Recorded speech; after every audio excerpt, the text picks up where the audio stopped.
তুমি মিসওয়াক করা ফজিলত তো জানো, আবার শেষে মিষ্টি মুখের হাদিসটাও মানো, তবু হক কথাটা উচ্চ স্বরে বলতে পারো না, অন্যায় দেখে বাতিলের বিরুদ্ধে রুখে দাঁড়াইতে পারো না।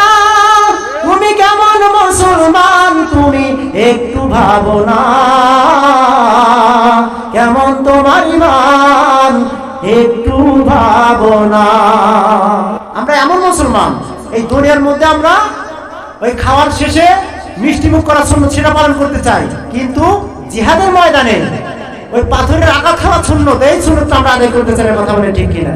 সম্মানিত ভাইয়েরা, একটু লক্ষ্য করে দেখেন, আমার আপনার নবী ইসলাম প্রচার করার জন্য মক্কা কিন্তু থাকতে পারেন না। কথা বলেন ঠিক কিনা?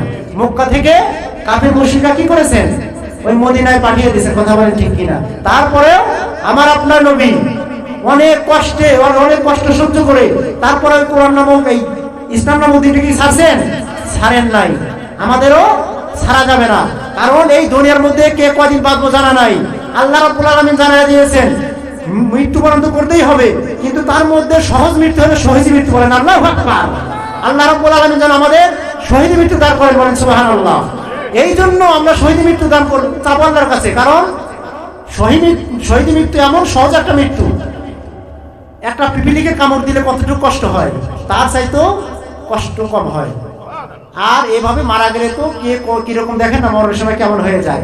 এবং শুধু তাই নয়, যখন এই শহীদ ব্যক্তি মারা যাবে তাকে বিনা গোসলে যদি কবরে রাখা যায়, তারপর আল্লাহ রাব্বুল আলামিন বিনা হিসেবে জান্নাত দেবে, বলেন সুবহানাল্লাহ।